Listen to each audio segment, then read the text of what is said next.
This is the story of 6 men who came from Budapest, Hungary. They were driven out of Europe, went to live in the US, and built the atomic bomb in Los Alamos. They went to Hollywood to make propaganda films for the armed conflict with Nazi Germany. Individually and collectively, each of these Hungarian Jews declared war on totalitarianism.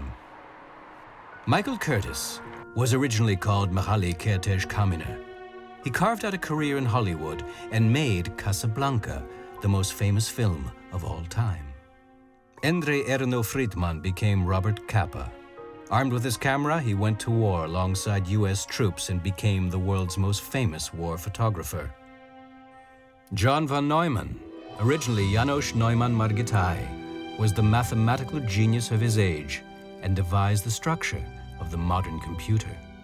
Leó Szilárd became a physicist and a molecular biologist. He developed the theory of the nuclear chain reaction and blazed the trail for the atomic age. Eugene Wigner. In 1963, he was awarded the Nobel Prize for his contributions to nuclear physics. And Edward Teller helped to build the atomic bomb, then the hydrogen bomb, and became one of the most controversial scientists of his age. In the past, they had all been forced to flee, first from persecution in their Hungarian homeland, and then from the Nazi regime's racist mania. When the USA was attacked in Pearl Harbor, and thus became one of the warring parties, these men went to war as well, each in his own way, but all with the same goal, the same mission, and the same enemy. Curtiz turned the romantic drama Casablanca into the best-known propaganda film in cinema history. Capa was in one of the Allied troops' landing craft in Normandy on D-Day. Szilárd persuaded Albert Einstein to write the letter to the US president that became the catalyst for the Manhattan Project, the American atomic bomb. It was these men, the Hungarian scientists, who launched the Manhattan Project and designed and helped to build the atomic bomb. They knew why they had to prevent a Hitler victory at all costs.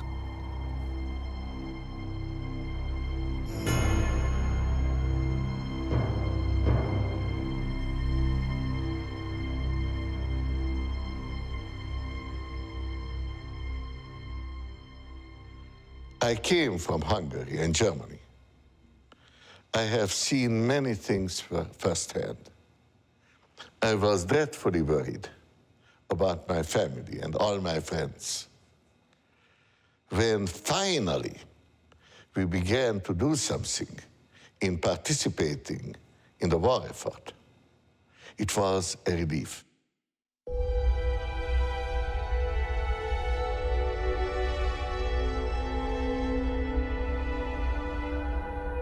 The genius's story begins in this city, Budapest. At the start of the 20th century, it was the second largest city in the Austro-Hungarian Empire and a stronghold of humanism and freedom in the age of the Habsburg monarchy.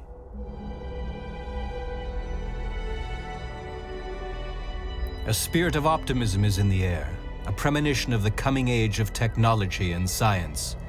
Eugene Wigner, later a Nobel Prize winner, remembers. My life began in Budapest on November 17th, 1902. Middle-class families lived quite happily without automobiles or radio, gas or electricity. In the year 1902, humans had lived on our Earth for millions of years, but science was very new. Budapest became a world-class metropolis, and it needed human capital. And it became a magnet for the entire Austro-Hungarian Empire, for the best and the brightest. Edward Teller was born into this age in 1908. I remember the bridges, the beautiful bridges. No river warms my memory as the Danube does. The river and its beautiful bridges. My father was a lawyer. We lived near the government buildings, all of which were in the center of town on the east side of the Danube. Even today, the imposing facades of the townhouses in the garden quarter bear witness to the splendor of those days. Leó Szilárd, too, grew up here. I was born a scientist. I believe that many children are born with an inquisitive mind, the mind of a scientist. And I assume that I became a scientist because in some ways I remained a child. That was the period which is often referred to as the happy peace time. And it was the time of an unprecedented growth of Hungary and especially Budapest.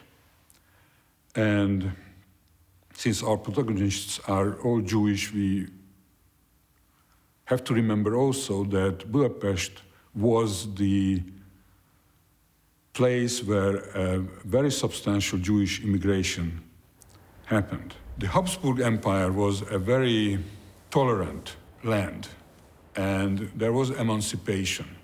Jews were emancipated when the institutions of higher education opened up for the Jews. They flocked into those institutions, and they studied to become medical doctors, engineers. Eugene Wigner and John von Neumann, then a 12-year-old schoolmate at the grammar school.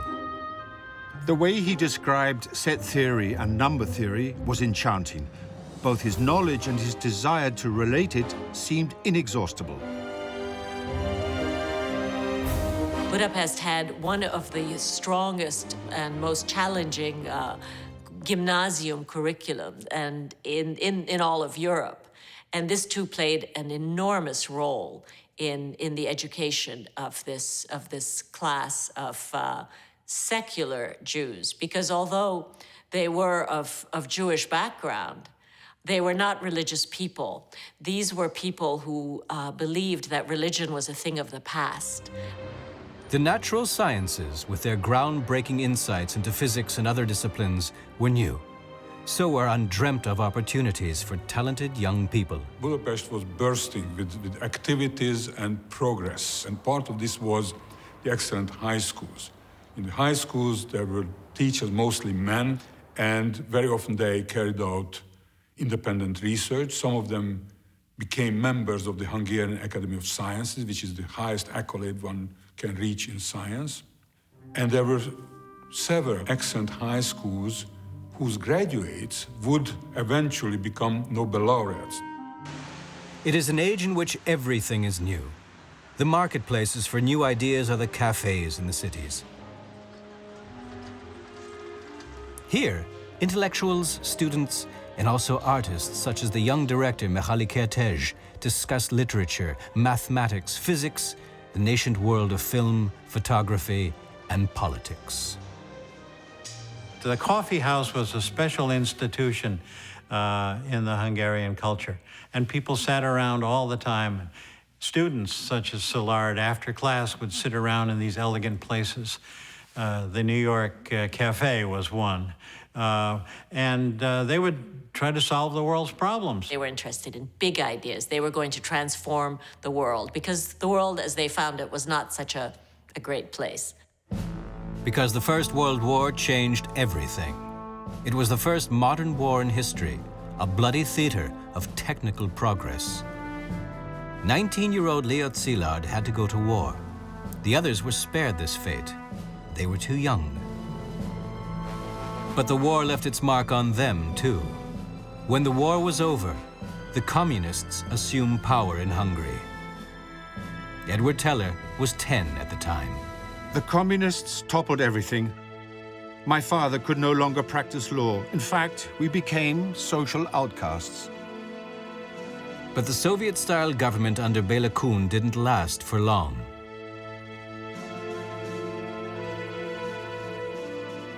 In March 1920, Admiral Miklós Horthy seizes power. He establishes an authoritarian regime and settles old scores with his predecessors. 5,000 people, mostly Jews, are executed. Tens of thousands flee. The old imperial and royal splendor is over. World War I really rang the curtain down on an age of great creativity and great openness to the new. What happened in Hungary was that a great European power the Austro-Hungarian Empire, was suddenly reduced to a very small, balkanized country.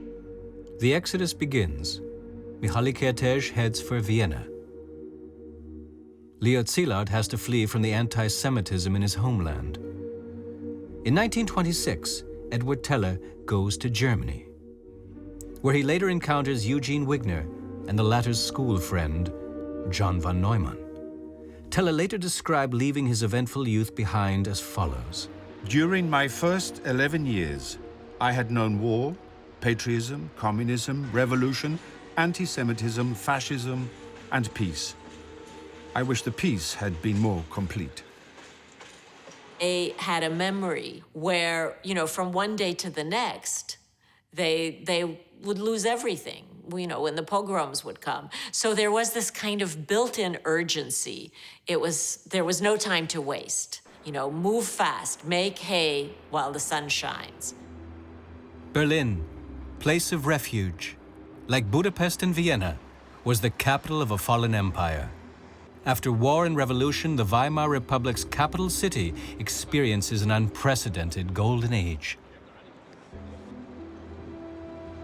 It's an ironic thing that Germany was also on the loser's side from the war, but it was an island of democracy at that time, the Weimar Republic, which welcomed these refugees, and all of them eventually ended up in Germany. Leó Szilárd and Eugene Wigner come to Berlin in the spring of 1920, followed later, via several detours, by Edward Teller and John von Neumann. They experience a city which, for a short time, is the intellectual and artistic center of the world.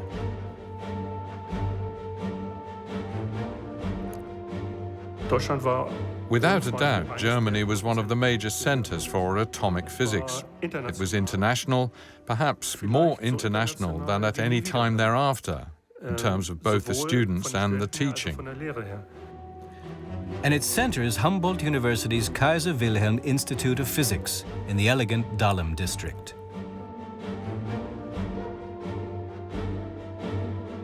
It's like a magnet for the best students and professors from all over Europe. Albert Einstein has been director of the institute since 1914. Leó Szilárd, too, comes under his spell. Szilárd first enrolled in the TH to become an engineer, but he soon gravitated to a weekly seminar where the professors and the students read journal articles and discussed them. In the front row was Einstein and von Laue and Planck and Born and all the superstars of science. The students sat up in the back, but not Szilárd. He decided he would sit down in the front with the other people. Eugene Wigner, too, is soon locking horns with the best minds in physics after completing his studies. Like Edward Teller, he devotes himself to developing the principles of quantum mechanics, the discipline within physics which is in the process of turning the traditional conception of the world on its head. Teller describes his years studying in Berlin as follows. My years as a young scientist in Germany were the most satisfying years of my life. Central Europe, during the period between the wars, appeared to be in a state of universal decline. Yet I was part of a great enterprise, a very small part, but connected with it nonetheless.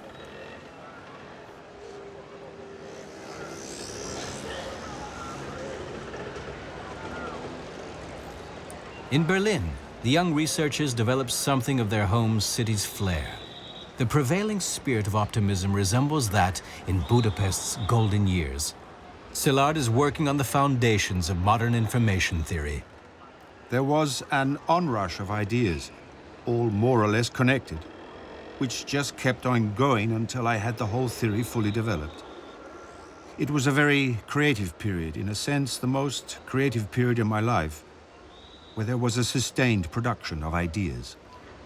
This power of science resulted mainly from two great revolutions.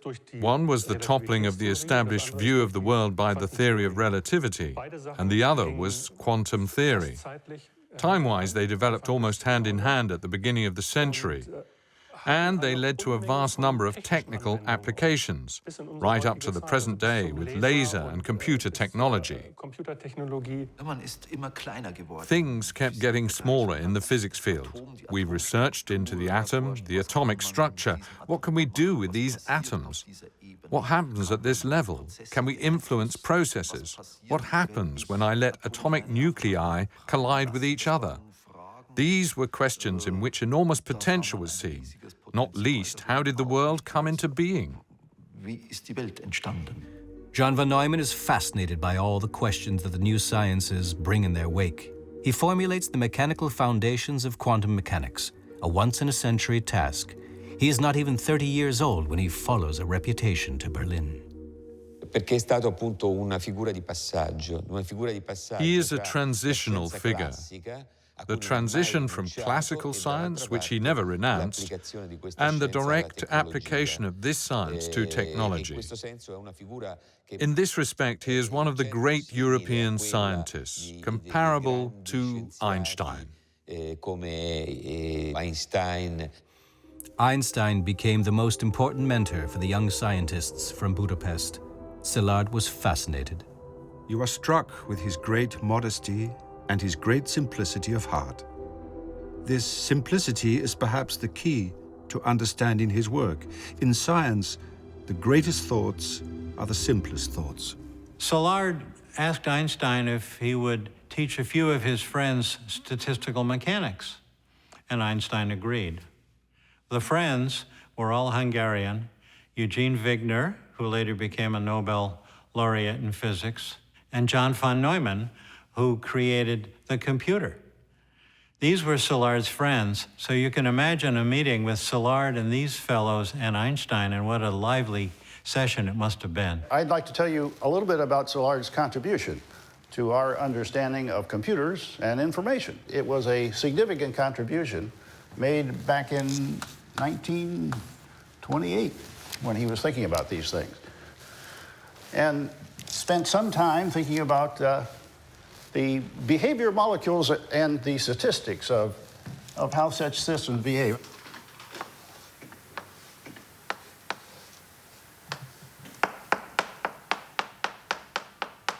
You can calculate what is called the property of the system that measures its disorder. That's what we call entropy these days. Entropy is a measure of disorder. At the time, no one had a good measure of the information, but Szilárd realized that it could be measured, and it's connected directly with disorder. So the number can be determined. How much entropy is caused by your thinking? In fact, everybody who thinks, according to Szilárd, must release heat. Your head must radiate, in some way, the heat that you produce just by thinking.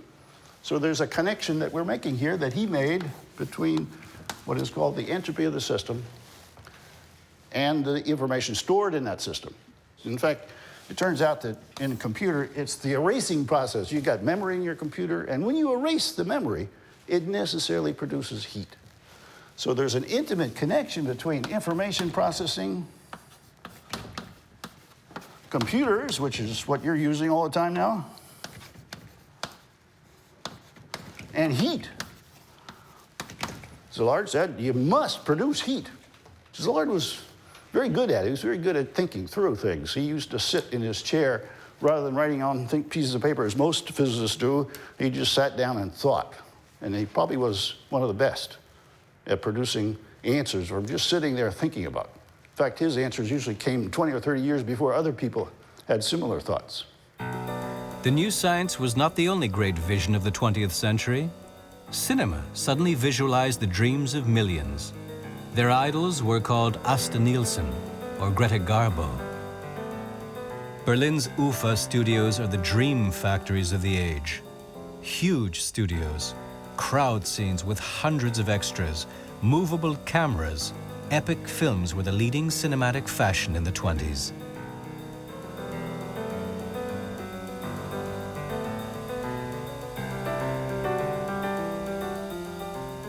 Michael Curtiz came to Berlin by way of Vienna. Thanks to his film experience, he rose rapidly, to become one of the most sought-after directors. Curtiz was a master of this. He loved this because he was influenced by all this that was going on, particularly in the 1920s. And he did it himself, and he was doing big projects, you know. Now, that was a period of time when a lot of Europeans were coming to America for the film business. So they decided to bring him over, put him under contract. And of course, Michael Curtiz thought this was terrific because at that time, movies' mecca was Hollywood. The young Andre Friedman could only dream of Hollywood. He too battled his way to Berlin in 1932. He had fled from Budapest because he was persecuted by the Horthy regime. As a teenager, he had some contact with a communist student. Subsequently, he was arrested. As he put it, he woke up in the middle of the night and there were his mother and father crying around his bed and a man in a bowler hat. And then the man in the bowler hat, who was from the police, took him away to jail. And where he was beaten up, and somehow this father had made arrangements with the police and said to him, "Son, take a walk and don't look back." And that was how he left Hungary. So he came to Berlin, the tailor's son, 19 years old and penniless, and survived by doing odd jobs. He enrolls as a student at the German Academy for Politics, although his passion is photography. The owner of a Berlin photographic agency gives the young Friedman a chance and sends him to Copenhagen to attend an appearance by the exiled communist Leon Trotsky. It is the chance of a lifetime for Friedman. As Robert Capa, he later becomes world famous with his photographs. Here in New York's Magnum Agency, they are guarded like treasure. They include the pictures that show Trotsky, who was hounded by Stalin, in Copenhagen during one of his rare appearances. These pictures show a new kind of photography. Nobody gets up closer than the bold young Hungarian. Capa invented photo reportage that remained his lifelong trademark. Well, the miniature camera, the Leica invention, was incredibly important. That you could go out there with 2 or 3 cameras around your shoulders and didn't need any other equipment. You didn't need light or a tripod anymore. In this respect, of course, it unleashed photography, brought it to life.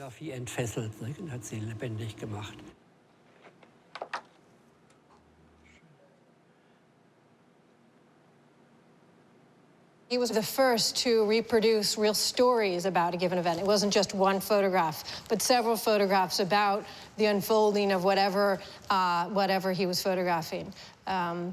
So there's real energy to his work, and I think that's what makes his work so lasting and so relevant today. In Berlin, the budding photo reporter documents the bitter street battles between left and right. But again, he has to think about taking flight.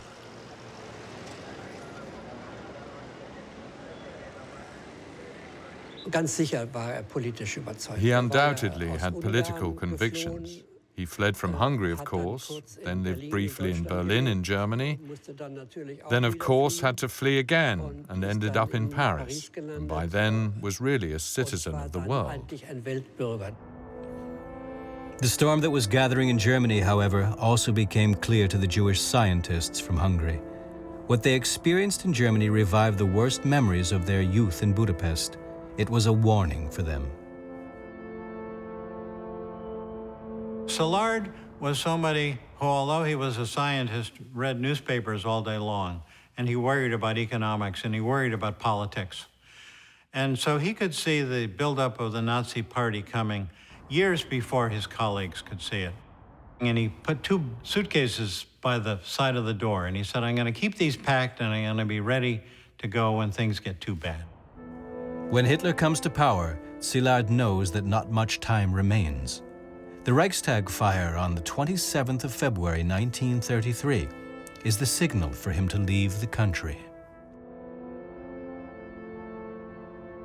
After the Reichstag fire, things did get too bad. He saw how Hitler had taken over power, And so on the last day of March of 1933, he boarded a train for Vienna with all his belongings and with his money tucked into his undergarments. He was leaving Berlin.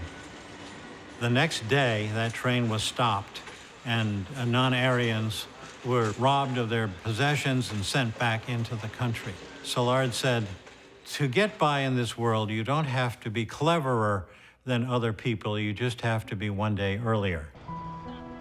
The exodus of the intellectual elite among Europe's Jews begins in the 1930s. Many managed to find safety in the USA. It is not only a flight, but also a new beginning.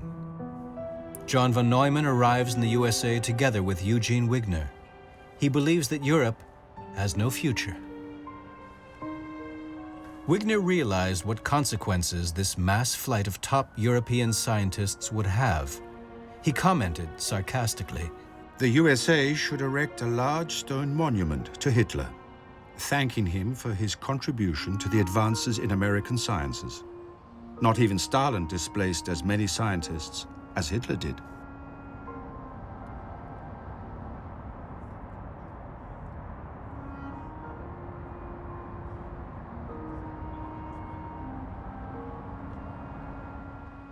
Before World War II, the United States was an intellectual backwater, and this was a time when Princeton went from being a sleepy little town with a kind of elite university for gentlemen into being the center of the mathematical universe.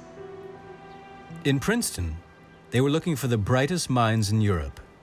John von Neumann was seen as a superstar. That helped Eugene Wigner, too. John von Neumann had already made a name for himself in the USA, and so they decided to invite him.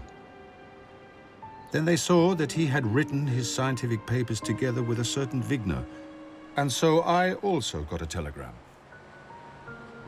They followed Albert Einstein, their former teacher in Berlin. The Institute for Advanced Study and Princeton University opened their arms and actually recruited these great European mathematicians and physicists, starting with Einstein, but including John von Neumann and many others. At the end of the 20s, John von Neumann had already mathematically formalized the game theory, a method designed to make human interaction predictable. This heralded a revolution in social sciences. Game theory is the study of how to play a game of interaction where there are two or more people involved, and each has some ways of interacting, some moves available to them, and you're trying to come up with the optimal way for each of them to play the game so that they maximize their advantage or take away from the game. Von Neumann was the first one to formalize this. Up to that point, the dominant science had been physics or the natural sciences. You study what's around you. You study nature, natural phenomena. Here, for the first time, I think, you're talking about phenomena that involve interaction among people, and you're mathematically formalizing what those interactions are and what's the correct way or optimal way to enter into those interactions and to participate in those interactions. Mathematics was no longer a branch of the creative arts. It was no longer art for art's sake. Mathematics was seen as a tool for solving big, complicated problems. As for their own social behavior, they quickly accustomed themselves to the American way of life.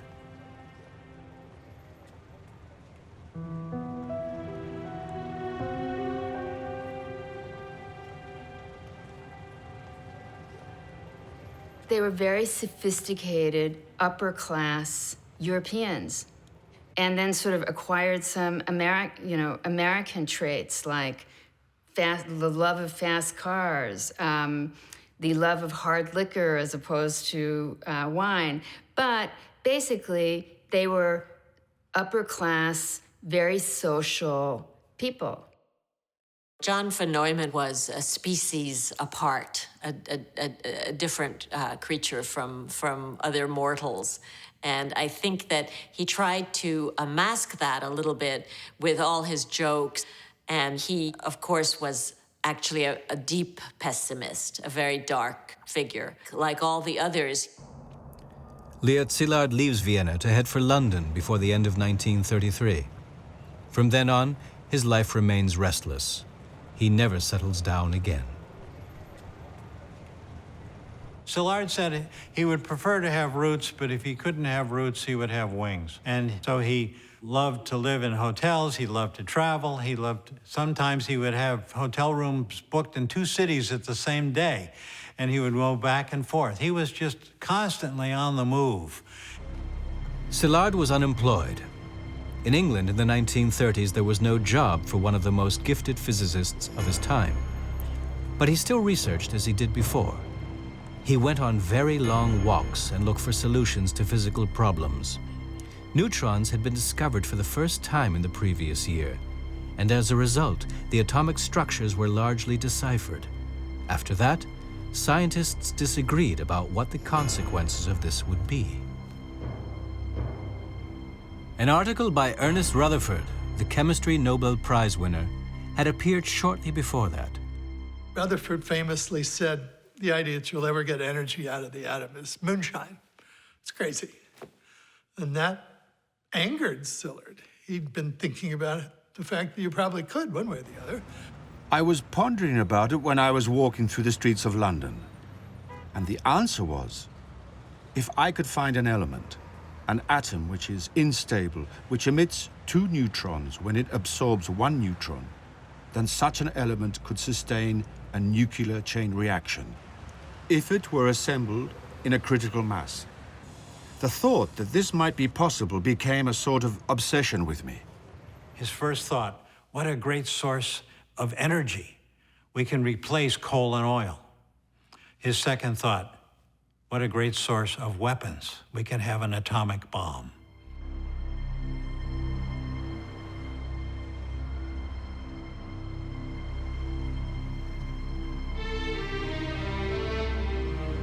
He became frantic with fear. He wanted to be sure that the Germans weren't thinking of the same thing. He had just escaped from the science capital of the world, and he knew that German scientists would probably think of the same thing at some point. Szilárd's idea will change the world forever. War is looming in Europe, even though there are still no signs of this in Paris.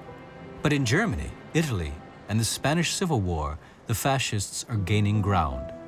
For many immigrants, Paris seems to be the only safe haven in Western Europe.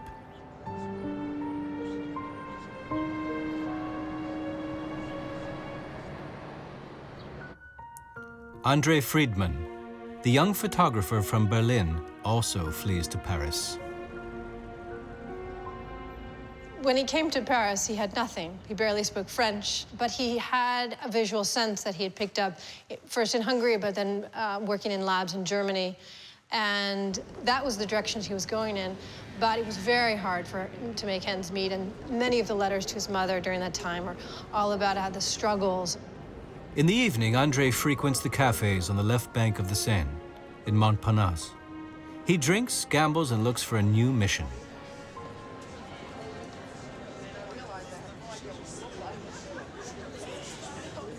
So here are the letters written on the dome letterhead of the bar that was frequented by other foreigners living in Paris. It was a very social place for people to gather and discuss and probably help each other. And here it's written in Hungarian to his mother and brother, right before his first trip to Spain in 1935. Dear Mother, it really was a difficult birth, but I will be leaving the day after tomorrow.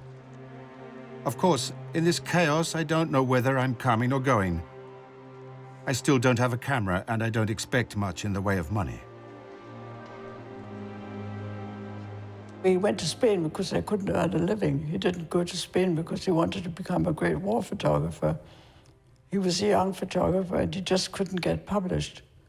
So naturally, somebody People wanted, the magazines wanted to know what was happening in Spain, and that's why he went to Spain. And that's how Friedman saw the Spanish Civil War. Rather than showing heroes or daredevils, he shows the suffering of civilians. Pictures whose like had never been seen before. Pictures that take sides. Time and again, Friedman must travel to Paris, the only place where he can find buyers for his photos. To his mother, he writes, Paris is getting worse day by day, and even though I've started to work again, success is very far away.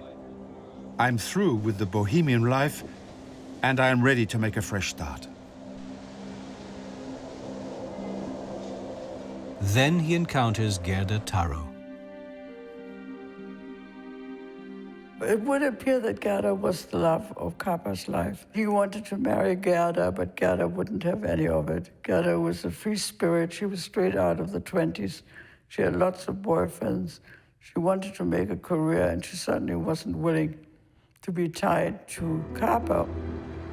But there's something that binds them together. Their common fate as emigrants who had to flee from Nazi Germany and are now struggling to survive.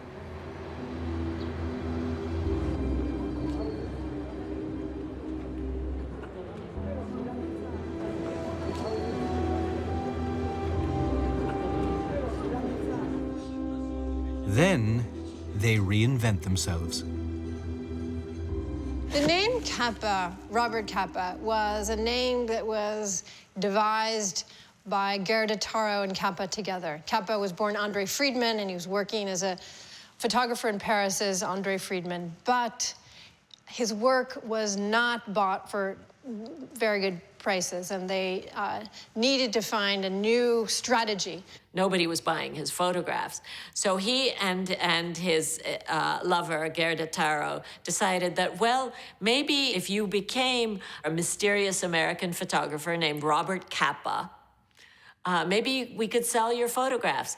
And bingo, overnight, photographs signed Robert Capa found their market. Here's the December 10th issue of Regarde, la capitale crucifiée des photographes prodigieux de Capa, notre envoyé spécial à Madrid. You know, so Capa was considered a real journalist, a name that you would want to follow. And several times after this, his name was right on the cover or the back cover, used as a way to sell magazines. I'm working under a new name. They call me Robert Capa. One could almost say that I've been born again. But this time, it didn't cause anyone any pain. With every photographer, there's one special photo. In Capa's case, of course, it's the photo of the dying soldier. That's a picture without which we can't live today. It's an icon that nobody else has relived since then.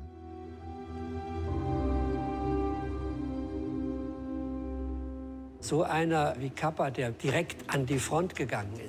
like Capa, who went straight to the front with his trousers and uniform pockets full of films, who risked his life again and again and again, who was maybe even addicted to danger and excitement. He probably invented all that.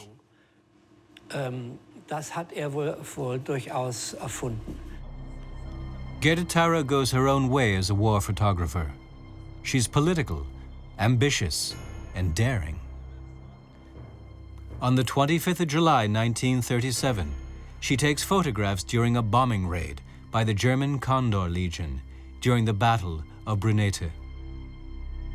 She was killed while he was in Madrid, and she went off on this day of covering the front and was killed by a tank which drove too close to her.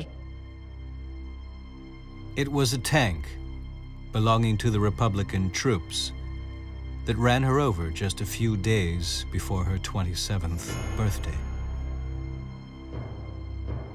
He was absolutely destroyed, and it was said that he was crying all the way, as the funeral cortege was moving through the streets of Paris. Guerritaro's funeral in Paris becomes a silent protest rally against European fascism.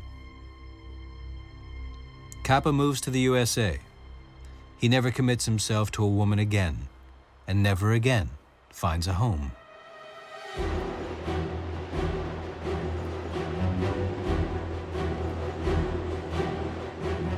January 1939, in just 9 months, Hitler's Germany will unleash a war in Europe. Edward Teller comes to the USA as the last of the Hungarian scientists.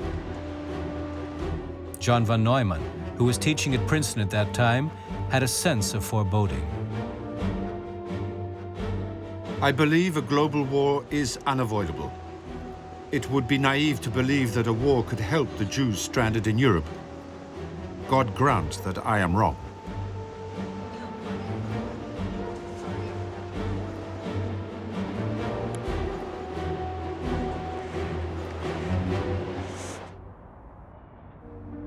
Leó Szilárd had already relocated from England to the USA in 1938. He had told his friend Wigner that he was going to leave Europe a year before the war. Szilárd's time plan was to be confirmed in an uncanny way.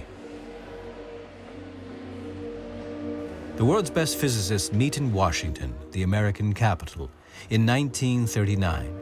The Germans are not present, but other European colleagues have brought some alarming news from the Nazi Empire.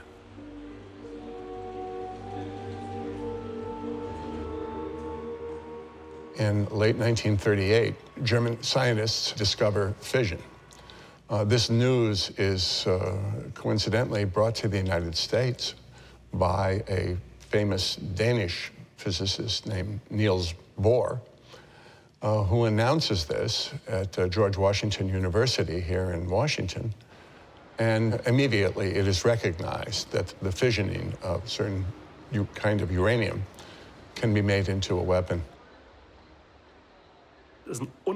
Those are vast amounts of energy that can be set free in no time.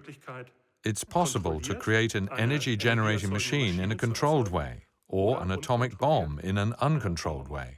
Two routes to the atomic bomb. One was to separate one by one the fissile isotope, uranium-235, from the only 0.7% from the rest of the uranium. And the other approach is to make the artificial element plutonium that could be easily separated chemically. It was known that there were physicists or scientists in Germany who had made the same discovery and would not hesitate, as indeed they did not, to contact the government departments and inform them of the possibility of this atomic bomb. A terrible prospect, not just for the Hungarians. Szilárd immediately thought of the consequences. We were at the threshold of another world war. I thought that if neutrons are in fact emitted in fission, this fact should be kept secret from the Germans. Szilárd had seen this coming years before and now was again in a frenzy. How do we control this secret? How do we, first of all, find out if it will work, and second, keep it secret? And he spent the next few years trying to stop this thing he hoped would never work. His quick realization that a chain reaction might be possible under those circumstances that led him to start trying to find a way to alert the president. So Einstein, from Szilárd's point of view, was the logical person to turn to, since Einstein had preceded him to the United States by a decade and was perhaps the most famous scientist in the world at that point. Szilárd knew that he was an unknown quantity, and nobody would talk with him about, especially about such fantastic ideas, that a small mass of some unknown material would blow up a whole city. Albert Einstein, at the time, it was July 1939, was vacationing on Long Island. Szilárd had to be driven there. He didn't drive a car. And Eugene Wigner had a car. He was his friend, so they drove to Long Island. They find Einstein, and it takes them precisely 15 minutes to convince him to write a letter to President Roosevelt. They hope to stir up the nation at last. They were very politicized. They thought that the American scientists were very naive and out of touch with the world. They hadn't experienced what these men had experienced in their youth. And so they brought that sensitivity to the scientific community.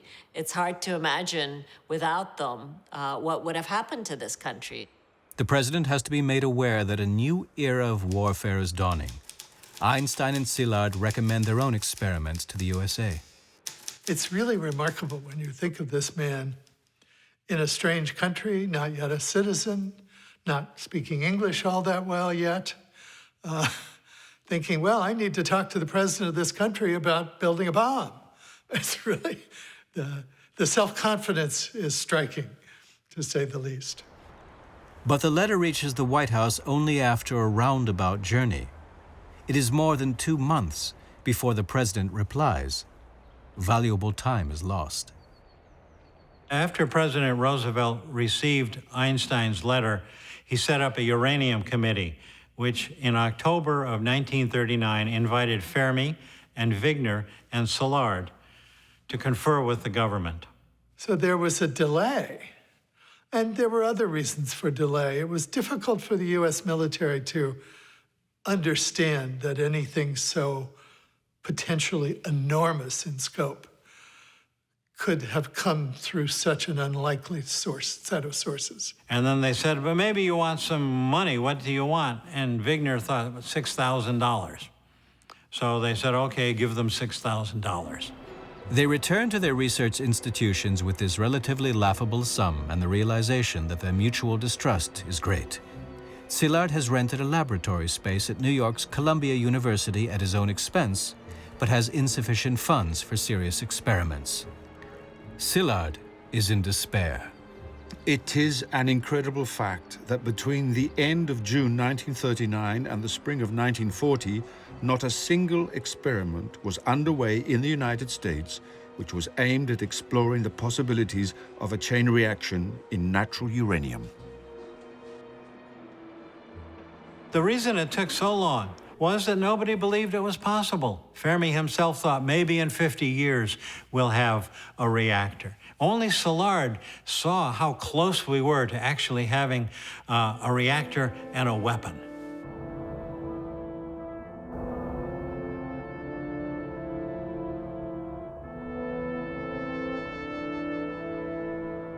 By this time, Hitler had already unleashed the Second World War in Europe. The 1st of September 1939, Nazi Germany invades Poland. Szilárd's worst fears once again come true. Science is going to play a crucial part in this war. The strategists in Germany are aware of that too. It's perfectly clear that after the war had begun, communication among scientists, which had functioned fantastically before, came to a complete standstill. In Germany, nobody knew what was going on in America and Britain, and vice versa. The German atomic researchers who had joined forces in the uranium project were rapidly brought under military control. From then on, they met only in secret conferences rather than at public congresses as before. In fact, the German researchers were well aware of the potential of an atomic bomb. Werner Heisenberg, the leading German physicist, declared that a bomb the size of a pineapple could destroy a whole city. But all that was still only theory. The German Wehrmacht overruns Western Europe. In 1940, they invade Belgium. The raw material for building the bomb is in the Belgian Congo in Africa. Another alarm signal for Szilárd. At this point, both Wigner and I began to worry about what would happen if the Germans got hold of large quantities of the uranium which the Belgians were mining in the Congo.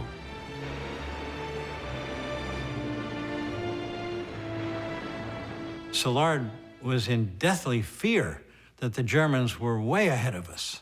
And in fact, they were way ahead of us at that time. And so he was running around trying to urge his colleagues to work faster and faster and faster. They took with them a sense that danger was coming. And they brought that to the United States at a time when the United States was not at all prepared for that. So these amazing men from Budapest they rang the first alarms. The reaction was delayed in the United States, partly because the United States was still a neutral country. And there was a very strong political movement against American involvement in the war in Europe, which is why the United States didn't technically, officially join the war until the Japanese attacked our base at Pearl Harbor. The attack on Pearl Harbor changes everything. The USA is now involved in a war that is raging in Europe, Africa, and now Asia. Soon it will attack Germany and Japan directly. The Americans are now party to a war that is raging in Europe, Africa, and now also in Asia. Soon they will attack Germany and Japan directly. It is the launch of a scientific and military race against time, the like of which the world has never seen before. The race for the atom bomb. The geniuses from Hungary have found their mission.